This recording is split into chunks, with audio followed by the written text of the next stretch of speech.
Adieu Chromebook, détox de réseaux sociaux et enfin, personne ne va pouvoir lire vos messages. À part vous, évidemment. Bienvenue dans le Buffer.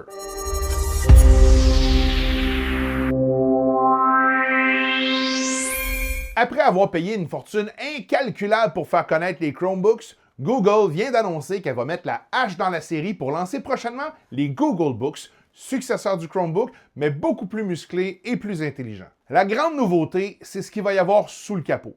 Présentement, un Chromebook, c'est surtout juste un navigateur Chrome avec quelques options d'extra. Avec le Google Book, Google va fusionner ces systèmes pour créer une plateforme basée sur la technologie Android, la même que ce qui fait rouler des millions de téléphones et autres appareils électroniques dans le monde. En gros, votre futur ordinateur et votre téléphone intelligent vont parler exactement le même langage. Vous pourrez, par exemple, accéder aux fichiers de votre téléphone ou lancer vos applications mobiles directement sur l'écran de votre ordinateur sans aucune manipulation complexe. Sans le dire directement, on veut imiter la facilité d'intégration d'Apple entre ces différents appareils. Mais l'innovation qui fait déjà parler d'elle s'appelle le Magic Pointer. Imaginez-vous.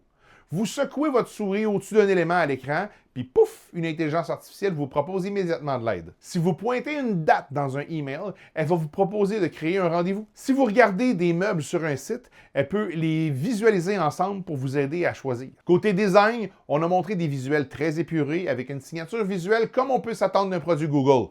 Une barre lumineuse aux couleurs de la marque. Puis si vous venez juste d'acheter un Chromebook, pas de panique, Lou, pas de panique.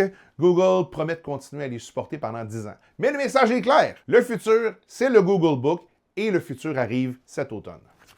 L'Union européenne a décidé de passer à la vitesse grand V pour protéger les plus jeunes face aux écrans. La présidente de la Commission européenne, Ursula von der Leyen, vient d'annoncer une offensive contre ce qu'on appelle le design addictif sur des plateformes comme TikTok, Instagram ou Facebook. C'est beaucoup de gros mots, mais qu'est-ce que ça veut dire concrètement?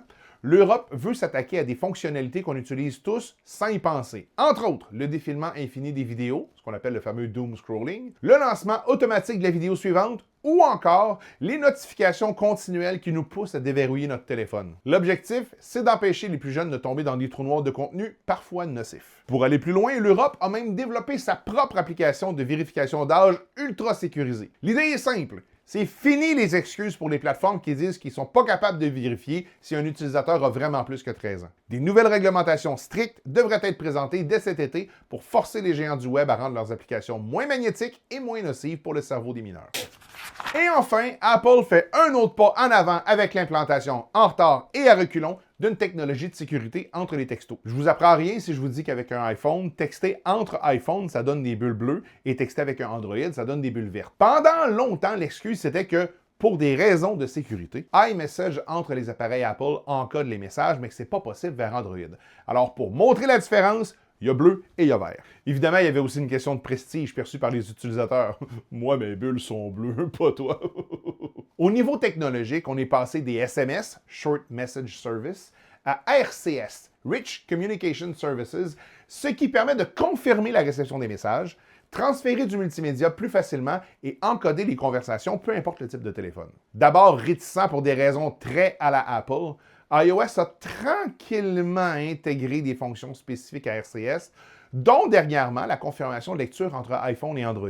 Bonne nouvelle, avec la nouvelle version d'iOS, le chiffrement de bout en bout va être enfin disponible pour les messages envoyés entre un iPhone et un téléphone Android. Ça veut dire que seulement vous et le destinataire du texto peuvent voir le contenu du message et même s'il est intercepté par votre compagnie de communication ou par Internet. Pour en profiter, il suffit de mettre à jour votre iPhone vers iOS 26.5. Vous allez voir apparaître un petit symbole de cadenas dans vos discussions. Ça confirme que votre vie privée est bien gardée. C'est une belle avancée pour la confidentialité au quotidien et c'est activé par défaut. C'était le Buffer du 13 mai 2026. Pour des raisons de sécurité, la prochaine phrase est encodée pour que seulement ma femme puisse la comprendre.